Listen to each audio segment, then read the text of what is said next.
Hi అండి. అందరికీ నమస్కారం. Welcome to my channel. ఈ వీడియోలో ఏపీ ప్రభుత్వ ఉద్యోగులకు మరియు పెన్షనర్లకు పెండింగ్ బిల్లులు జమ అయ్యే తాజా సమాచారం గురించి తెలుసుకుందాము. వీడియో అయితే ఎక్కడ గాని స్కిప్ చేయకుండా ఎండ్ వరకు చూసేయండి. అప్పుడు ఇన్ఫర్మేషన్ పూర్తిగా అర్థమవుతుంది. అలాగే వీడియో చూస్తున్న ప్రతి ఒక్కరు వీడియోకి లైక్ చేయండి ఫ్రెండ్స్. ఈ వీడియోని తోటి ఉద్యోగ పెన్షన్ మిత్రులతో అయితే షేర్ చేయండి. కొత్తగా మన ఛానల్ చూస్తున్నవారు ఇంకా ఎవరైనా సబ్స్క్రైబ్ చేసుకున్నట్లయితే వెంటనే మన ఛానల్‌ని సబ్స్క్రైబ్ చేసుకోండి. సో, దీని ద్వారా నేను చేసే లేటెస్ట్ వీడియోస్ అన్నీ మీ వరకు రీచ్ అవుతాయి. ఇక ఆలస్యం చేయకుండా వివరాల్లోకైతే వెళ్ళిపోదాము. ఫ్రెండ్స్ ఇక విషయానికొచ్చినట్లయితే ఆంధ్రప్రదేశ్ రాష్ట్రంలోని ప్రభుత్వ ఉద్యోగులు మరియు పెన్షనర్లు తమ సమస్యలకు ఎప్పుడు పరిష్కారం లభిస్తుందా అని వెయ్యి కళ్ళతో ఎదురు చూస్తున్న పరిస్థితి నెలకొంది. ఇటీవల జరిగిన పరిణామాలు, ఉద్యోగ సంఘాల నేతలు ప్రభుత్వంతో జరిపిన చర్చలు తమ కష్టాలను తీరుస్తాయని అందరూ భావించారు. కానీ క్షేత్రస్థాయిలో పరిస్థితి చూస్తే ఎక్కడ వేసిన గొంగళి అక్కడే అన్న చందంగా తయారైంది. అక్టోబర్ 18, 2025న జరిగినటువంటి సమావేశంలో ప్రభుత్వం మరియు ఉద్యోగ సంఘాల మధ్య కొన్ని అంశాలపై చర్చలైతే జరిగాయి. అందులో కేవలం ఒకే ఒక్క పెండింగ్ డీఏ మంజూరు చేయడం మినహా మిగిలిన వాటిపై స్పష్టతే రాలేదు. ముఖ్యంగా ఆర్థిక శాఖ, వైద్య, ఆరోగ్య శాఖల పరిధిలో ఉన్నటువంటి అంశాలపై తీసుకున్న నిర్ణయాలు ఉద్యోగులకు తీవ్ర నిరాశనే మిగిలించాయి. ప్రధానంగా రాష్ట్రంలోని ఉద్యోగులు, పెన్షనర్లు అత్యంత ఆందోళన చెందుతున్న అంశం ఎంప్లాయీ హెల్త్ స్కీమ్ ఈహెచ్ఎస్. ఈ హెల్త్ కార్డుల పనితీరు, ఆసుపత్రుల్లో వైద్యం అందకపోవడంపై పెద్ద ఎత్తున గందరగోళం నెలకొంది. నెట్వర్క్ హాస్పిటల్స్ సైతం ప్రభుత్వ బకాయిలు చెల్లించకపోవడంతో వారు ఈహెచ్ఎస్ కార్డులను తిరస్కరిస్తున్నారు. దీనివల్ల అత్యవసర సమయాల్లో వైద్యం అందక ఉద్యోగులు, ముఖ్యంగా వృద్ధాప్యంలో ఉన్న పెన్షనర్లు నరకం చూస్తున్నారు. దీనిపై ప్రభుత్వం తక్షణమే నిధులు విడుదల చేసి సమస్యను పరిష్కరించాల్సింది పోయి, సమస్యల అధ్యయనం కోసం మళ్ళీ ఒక కమిటీని నియమించి 8 వారాల్లో అంటే 2 నెలల్లో నివేదిక ఇవ్వమని ఆదేశించడం ఉద్యోగుల ఆగ్రహానికి కారణమైంది.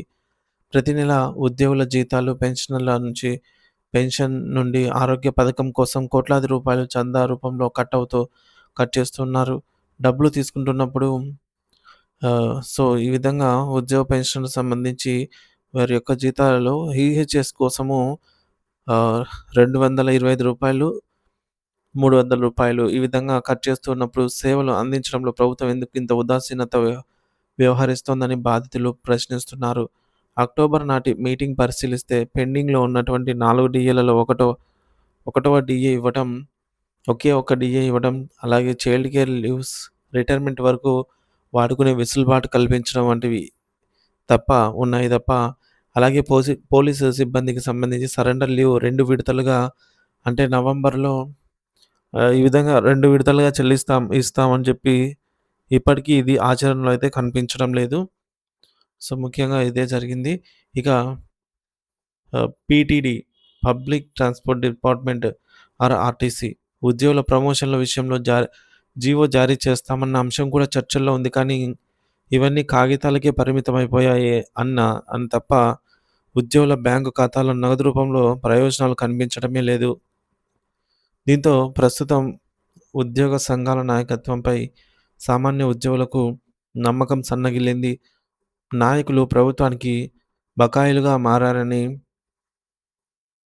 ఉద్యోగుల బాధలను పక్కన పెట్టి ప్రభుత్వ పెద్దలకు తొత్తులుగా వ్యవహరిస్తున్నారని తీవ్ర విమర్శలు కూడా ఒకవైపు వస్తూ ఉన్నాయి. ఎన్నికల ముందు కూటమి ప్రభుత్వం మేనిఫెస్టోలో ఇచ్చిన హామీలు, పీఆర్సీ, ఐఆర్, సీపీఎస్ రద్దు వంటి అంశాలను గాలికి వదిలేశారని భావన అయితే బలపడుతోంది. అందుకే ఇక ఈ నాయకులతో లాభం లేదని గ్రహించి డిసెంబర్ 15 తేదీలోపు ఒక కొత్త స్వతంత్ర జాయింట్ యాక్షన్ కమిటీ జేఏసీని ఏర్పాటు చేయడానికి సన్నాహాలు జరుగుతున్నాయి. రాజకీయాలకు అతీతంగా కేవలం ఉద్యోగుల సమస్యల ఎజెండాగా పోరాటం చేయాలని క్షేత్రస్థాయి ఉద్యోగులు అయితే నిర్ణయించుకున్నారు. ప్రభుత్వం ఇకనైనా కాలయాపన ఆపి కమిటీల పేరుతో సాగదీయకుండా తక్షణమే పెండింగ్ బకాయిలు, మెడికల్ రీయింబర్స్‌మెంట్ బిల్లులు చెల్లించాలి. అలాగే నెట్వర్క్ హాస్పిటల్స్‌కు నిధులు విడుదల చేసి ఈహెచ్ఎస్ సేవలను పునరుద్ధరించాలి. లేదంటే రాబోయే రోజుల్లో ఉద్యోగ లోకం నుండి తీవ్రమైన నిరసన సెగను ప్రభుత్వం ఎదుర్కోవాల్సి వస్తుంది. సామాజిక భద్రత మరియు ఆర్థిక న్యాయం కోసం ఉద్యోగులంతా కూడా ఐక్యంగా పోరాడాల్సిన సమయం ఆసన్నమైంది.